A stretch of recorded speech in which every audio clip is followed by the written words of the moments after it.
Hey, what's up guys? JayzTwoCents here, and I thought I would take this opportunity that we're about to do with Skunkworks, where I'm doing all kinds of new water cooling stuff with it, that I would take the opportunity to go ahead and show you guys some more stuff when it comes to water cooling. And of all of the water cooling videos I've done, I've actually never covered how to do a water block on your motherboard. We'll talk about, is it necessary? Do you need it? And then we will do kind of a quick demonstration of how to install the damn thing. It's really not that hard, but some people get a little freaked out. And we'll go ahead and put your minds at ease, if you will. Today's video is sponsored by lynda.com/Jay.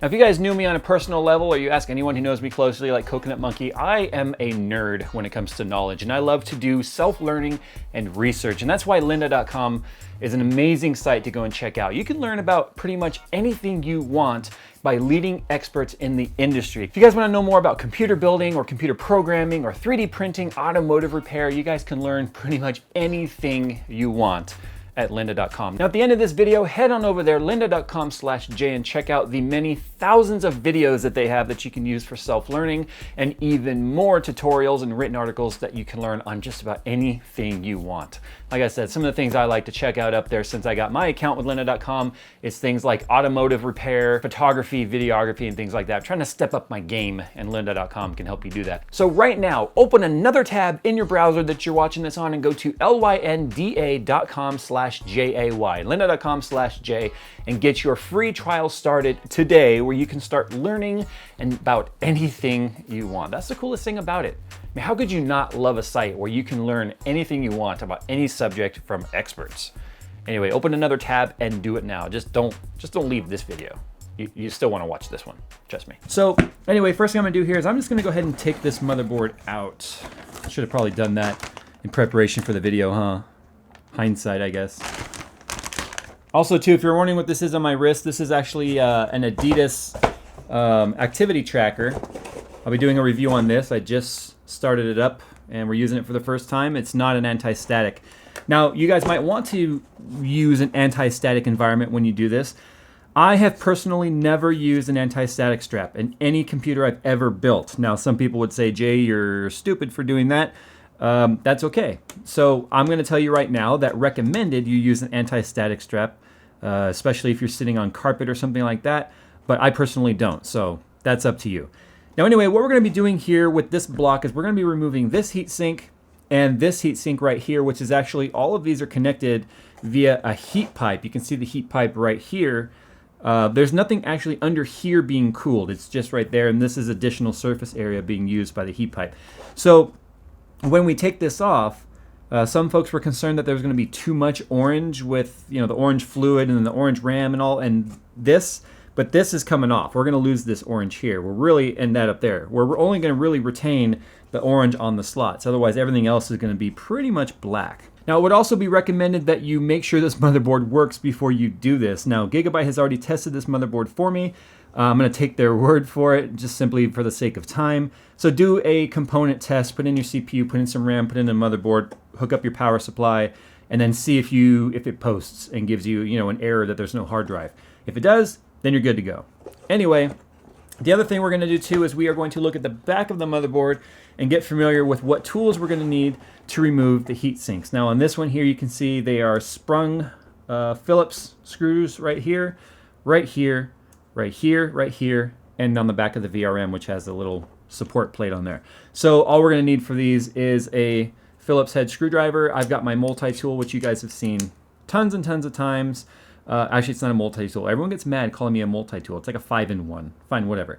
It's a screwdriver that's got a lot of, and it's bent actually. I've used it to pry things, so it's a little bent. Anyway, this is my lucky husky. I've used it so many times.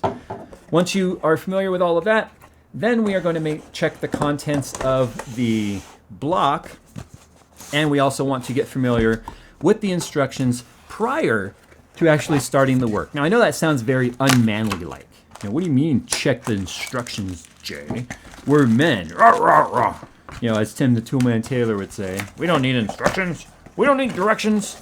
Well, that's true. If you can afford to break this and start all over, then by all means, go ahead. So I'm going to inspect the block real quick. I've actually not taken this out of the packaging yet. This is the chipset block right here, and that's actually going to end up going right about there like that. And then we have also got the VRM block right up here, which is pretty obvious that it's also going to go right up there. So these actually look pretty good. They give us some thermal pads here, and all of our screws and offset or spacers and plastic spacers that we need to keep from blowing things up. You know, one thing that I find kind of interesting, and it's not common for EK water blocks to do this, but I'll go ahead and mention it right now. They do not include any of the thermal grease that you need. Normally, they would give you everything you need, even just like a small, you know, couple of grams of thermal grease, which we are going to need for this guy right here, which is going to be contacting the chipset chip. So I guess I have to go grab some of that because there's nothing else in here.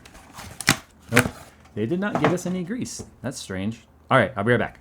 Now, a couple of other things we're going to need here for the sake of getting this done is some scissors to cut our thermal pads and the thermal grease, as we already said. So these are the tools you technically need right here: scissors, screwdriver, and thermal grease. Other than that, it's pretty straightforward. This isn't a very difficult install whatsoever. Now, the cool thing about the standoffs or the rubber standoffs here is they've pretty much already glued them in place, although this guy here is a little bit off. There we go. They've pretty much already glued the rubber or plastic spacers on here, so that's kind of nice. You don't have to worry about that. These are important. These isolate metal from touching the motherboard so you don't get anything that grounds out. So that's important to keep in mind. Same thing with these on here on the VRM. These are already glued on there, so that is good news. So what we're going to go ahead and do here is we're going to start by removing the stock heat sinks on here. Now, depending on the motherboard you have, you're going to want to kind of see what's connected, because you wouldn't want to unhook, say, just this guy here and start trying to pull it off, because as I've showed you already, these are connected with a heat pipe to the main VRM cooler and over here to this guy and then down here to the chipset. So you need to undo all of these screws and take it off as one big piece. But also keep in mind, like I've said, there's nothing under these. They're pretty much just floating in midair to get up into the airflow space of your either your CPU cooler or your case fans to give you additional cooling to the VRM and to the chipset. Now, I do plan on doing, obviously overclocking with this, so that's why I'm going with the motherboard cooler. It's not really necessary. Do you really need motherboard water cooling? No, but since it's already, CPU is already being water cooled, and it's only about $120 for this block, might as well go ahead and do it on here for extra insurance. So I'm just going to go ahead and start taking off these screws now.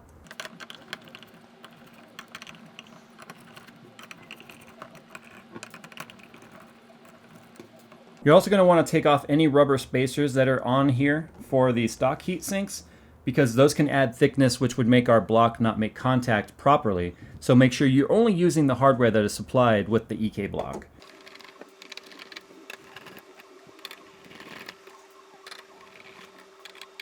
Now, one thing you want to do too, and what I like to do so I don't lose any of this hardware, is just in case you want to put this back to stock someday, you're going to want to keep track of all of these screws and things. So what I would do is I would take the Ziploc baggie here that you've got with the thermal pads in there, and then just put all the screws and stuff in here, including the back plate for the VRM cooler.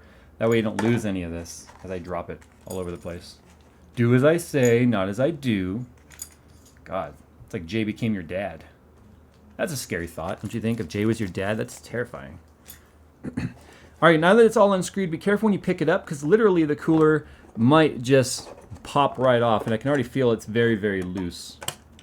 And like I said, this thing is going to come off in one giant piece. Now, it is going to be probably adhesive to the VRMs there, so you see how I rocked it just a little bit to get it loose? And then everything else, like I said, comes off in one piece. So that is what the stock cooling looks like for the VRM, and that's why I said you couldn't do just one piece at a time, because as you can see, the heat pipes are keeping this thing together. Now, just like I told everyone not to freak out about the amount of orange, as you can see, there's a lot less orange on here already. The color theme that I'm going with is it's very subjective. You either like orange or you don't, and putting too much orange on there would definitely be a bad thing. But I knew that by taking this off would lose a lot of the orange, and then the color balance I think would be pretty good. So right now I'm just going to sort of test fit this, make sure it doesn't interfere with anything, because that would kind of suck. So that's where that block is going to go, and then this one is quite literally just going to go right here, and it's going to make contact with the chokes right here, because this is a 1, 2, 3, 4, 5, 6, 7, 8 phase power. We've got MOSFETs down there, and we've got chokes right here. So we're gonna just test fit that. So that's how that's gonna go. This is actually gonna be a really tight fit because I'm gonna have to have, obviously a graphics card is gonna go on top of the, 3 graphics cards are gonna go on top of this block. Then we have the fittings here, and we have the CPU here and the VRMs there. So I'm gonna have to have the tubing come in and all this connected and then go out. So that's gonna actually be a bit of a challenge, but Jay loves a challenge, and we will get it done. But I'm not sure how much bends I can actually put right here, considering the fact that there's not a lot of room for that radius. But anyway, I'm ahead of myself. Now what we have to do is take our alcohol. I know I didn't mention we needed this in the beginning, but if you do water cooling and custom blocks, you know you should already have this. Or you should always have this on hand anyway, because this is how you remove thermal paste. And we're going to want to remove the thermal paste here that's on the chipset chip. So we're just going to kind of dab that. Use something that's fairly lint-free. Most people would say microfibers aren't lint-free, but it really depends on the quality of the microfiber cloth. This one right here isn't going to leave any fibers. A lot of people also like to use coffee filters for coffee machines. And you can see this one's really, really hard and caked on there. This almost makes me wonder, with how easy it came off, if it might have given us some cooling issues. So this is a good thing we're doing this. There we go. I was really surprised. That was actually really hard to get that thermal paste off there. It was very, very hard. And usually when thermal paste gets really hard like that, and it came off really easy, the heatsink did, means it wasn't very good bond. I'm surprised that might have gotten hot on us. All right, so this is going to be a little bit of a hard part here because it's a really small chip that we want to put thermal paste on. So I'm just going to literally do like a tappy tap tap. Tappy tap taparoo. They want you to kind of try and do an X. That's going to be nearly impossible. So that's all it's getting right there from me, quite literally. If you use non-conductive grease, it'll be okay if it gets a little bit on the, I don't know what those are called, those little circuits right there. Just make sure that you don't go too crazy on it, obviously. But I'm using the Ecotherm, which is non-conductive, so that's a bonus there. All right, so we're just going to kind of dump out our screws. And we're going to also put washers on the back side. So there's going to be washers on either side of these holes. So right now I'm going to just sort of put this in place and hold it there. There we go. I can actually feel that it pushed down on that thermal grease, so that's a good thing. You can also see the holes lining up on the back right there. So I'm going to hold this in place with my hand. I'm going to line up one of these washers. And then I'm going to get one of these screws here started. You're also going to install these in a cross pattern, just like you would any other block or heatsink. That way you get even distribution of torque. It's also going to keep us from warping our motherboard or cracking it or anything like that. These motherboards are pretty robust, though. They're not very delicate, like some people would be afraid that they're so delicate they're going to break them. Nah, don't worry about it. Motherboards are really, really strong.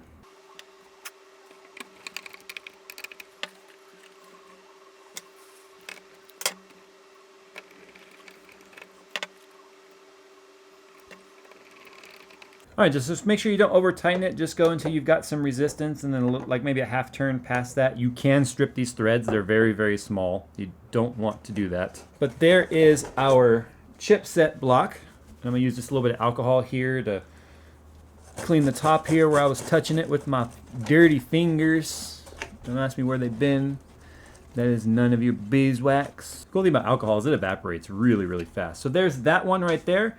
Now we need to do the VRM block, which is a little different because we're not using thermal paste for that. We are actually using these thermal pads. Now you want to pay attention to the manual because you have 2 different thicknesses here, a 0.5 millimeter and 1 millimeter. And that depends, where they go depends on which one, where it's going. So you need to consult the manual, and it's going to tell you which one goes where. So in this one here, looking down, number 1, which is the 0.5 millimeter, is going to go down there on the MOSFETs. And then right here, number 2, which is the 1 millimeter thick, it's going to go right here on the chokes.